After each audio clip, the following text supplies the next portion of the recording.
सुरेंद्र जी मुखातिब हुए।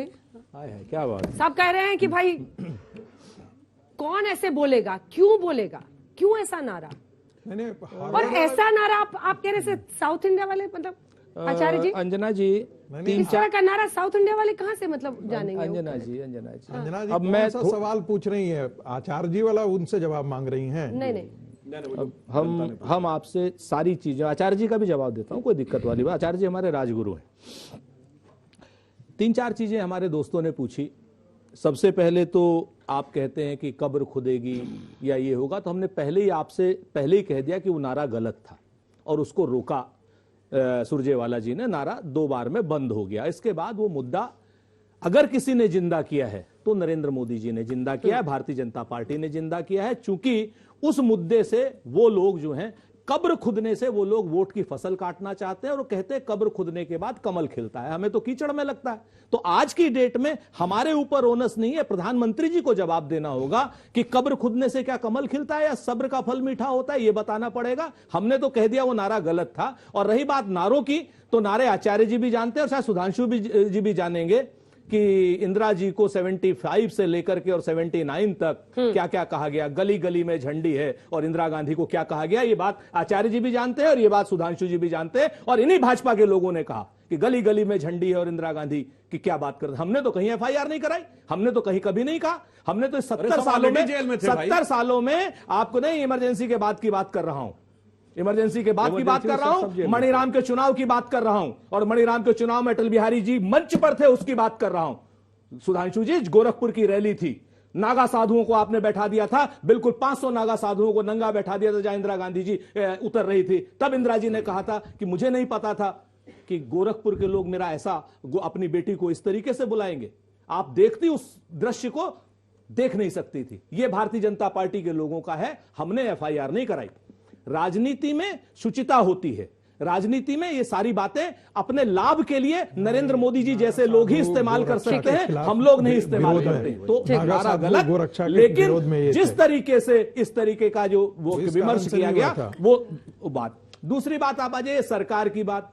तो भाई हम 2024 में सरकार बनाएंगे, 70 साल में सरकार बनाई है हमने। आप यकीन करिए, भाखड़ा नंगल डैम भी हम ही ने बनाया, बैंकों का नेशनलाइजेशन हम ही ने किया, जितने PSUs भारतीय जनता पार्टी ने बेचे हैं पूरे देश में, उस सारे के सारे हमारे बनाए हुए, IITs हमारे बनाए हुए, IIMs हमारे बनाए हुए। एक पाकिस्तान के 2 पाकिस्तान हमने किए, सिक्किम को हम हिंदुस्तान में लाए, गोवा को हम हिंदुस्तान में लाए। आप इस चीज को देखेंगे, मनरेगा हमने दिया, राइट टू इंफॉर्मेशन हमने दिया, राइट टू फूड हमने दिया, राइट टू एजुकेशन हमने दिया। हम लोगों ने काम किए हैं और ये लोग मात्र नारों की बात करते हैं। तो ये बताइए ना, ये बताइए जनता आने को। वाले समय में हाँ, बेरोजगारी भी सुधांशु जी, इस देश का विभाजन भी हमने देश किया। में मान बढ़ाने वाली, तो आपकी विचारधारा ने किया, डॉक्टर मुंजे ने किया, वीर सावरकर ने किया। देश में मान बढ़ाने वाली, पाकिस्तान बनना प्रभु, चाहिए। क्या बात मान करेंगे बढ़ाने वाली संस्थाएं इन्होंने बनाई।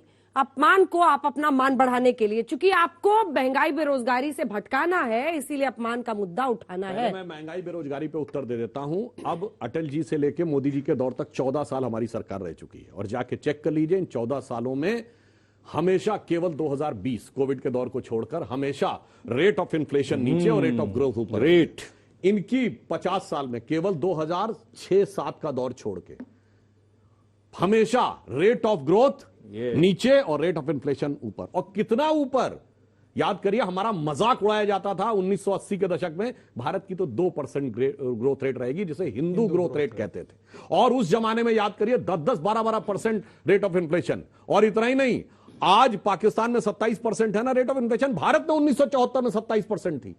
जिस जमाने में वो गाना बना था कि पाउडर वाले दूध की मलाई मार गई और राशन वाली लाइन की लंबाई मार गई और बाकी जो बचा था वो महंगाई मार गई। और रेट ऑफ ग्रोथ 1.9%, जाके चेक करिए। Rate of inflation 27%। इन्हें पता है कि उस पर तो मुकाबला कर ही नहीं सकते। इसीलिए मैं कह रहा हूं, यूपी चुनाव के समय अयोध्या राइजिंग किताब लिख के हिंदू बोको हराम किसने कहा? सलमान खुर्शीद ने या हम? जिन्ना का नाम कौन लाए थे, अखिलेश यादव या हम? हमेशा चुनाव में आप ही लाते हैं। और डिसइन्वेस्टमेंट की पॉलिसी कौन लाया था? डॉक्टर मनमोहन सिंह लाते या हैं, आप लोग लपक लेते हैं। नहीं, हम लपक फिर लटक जाते हैं। डिसइन्वेस्टमेंट में और बेचने में फर्क है। लपकते हैं, फिर अगर आप लटक लोग जाते हैं। डिसइन्वेस्टमेंट को एक- बेचने की बात करेंगे Shouting तो match नहीं, सुधांशु जी shouting आपके match मुंह से अच्छा नहीं लगता। Shouting match इन्होंने नहीं। कहा, आपने हमसे कहा कि हम लपक लेते हैं। और लटक भी जाते हैं। अरे साहब, इतना ये तो इतना उछाल देते हैं। अब तो सर ये सुनिए 24 तक चलेगा। सुनिए तो ये ये इतना कब है? उछाल देते हैं कि वो सब पाते हैं, सब प्रयास ये अनायास पा जाते हैं, अपने आप ही आके गिर जाता है। इतना ये फेंकते रहते हैं चारों तरफ। और मुझे एक बात पे कष्ट हुआ, इन्होंने कहा नागा साधुओं की बात।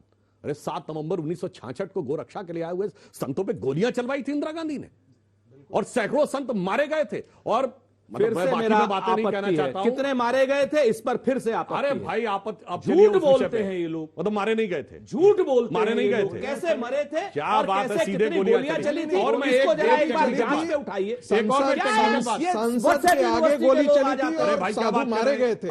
संसद के आगे गोली चली थी और साधु मारे गए थे। साधु उसी मारे के गए थे, प्रोटेस्ट सैकड़ों में मारे गए थे। क्या बात करते हैं? बताइए कितने सैकड़ों मारे गए थे? गोलियां नहीं चली थी। अरे लोग- बिल्कुल आप चली बताइए थी, कितने- गोली बिल्कुल थी चली नहीं? थी। लेकिन अब आप बताइए, कहेंगे आप 10 मारे झूठ गए थे, बोलते 12 मारे हैं। गए आप थे। नरसंहार की अब मैं बात कर बताना रहे हैं, चाहता हूं। साधुओं का। जो साधुओं का आप नरसंहार साधुओं के नहीं होता। नरसंहार क्या की बात कर रहे हैं करते हैं? साहब? और उसी के बाद और आप सुनिए, कल्याण सिंह कहते हैं, वैसे मैं अब आज पे आए। सुनिए अंजना जी, आ जाएं, कल्याण सिंह 2023 कहते में हैं, आ जाएं। 1993 में 8 नहीं, लोगों नहीं, की मूल था मृत्यु कि हुई नागा अयोध्या साधु में। उसी के और ये विरोध लोग में वहां कहते पर हैं, गए थे। हजारों लोगों की नागा मृत्यु हो गई। साधु उसी के कैसे विरोध में बात पूरी थे। कीजिए। बात पूरी देशद्रोही लोग हैं, देशद्रोह का काम करते हैं, देखिए लोगों को वैसे- भड़काते कि सैकड़ों लोग मर गए, वैसे हजारों मैं एक लोग बात मर गए, कहूं। ताकि भावनाएं उभरे। किस तरीके की बात करते वैसे हैं? मैं एक बात कहूं, इतना आवेश मत बोलिए। आपने साधुओं के साथ जो किया था, मैं सिर्फ एक फैक्ट रख रहा हूं, मैं अपना ओपिनियन नहीं दे रहा हूं। जाकर जिस दिन गोली चली थी गोरक्षक संतों पे, उस दिन गोपाष्टमी थी, 7 नवंबर 1966। मैंने कहा ना कि अरे भाई, आपने- देशद्रोही नहीं, का नहीं, काम मिस्टर करते हैं राजपूत, लोग। सर शाउटिंग मैच नहीं, प्लीज सर, आपके एक बीच मिनट। में किसी ने अब नहीं बोला। मैं नहीं प्लीज बोला, संयम बात रखिए। पूरी कर लूं।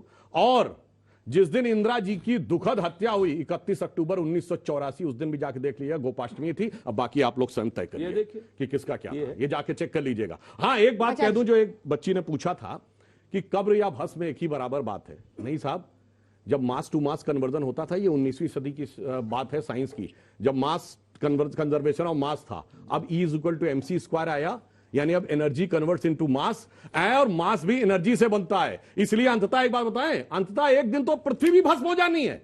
तो अंततः सबको भस्म होना है। जो ये कोई कहे कि कब्र में रहना है, तो कब्र में सबको नहीं रहना। मैं किसी की भावना नहीं आहत करना चाहता, सिर्फ आचार्य साइंस की बात करना आचार्य चाहता हूं।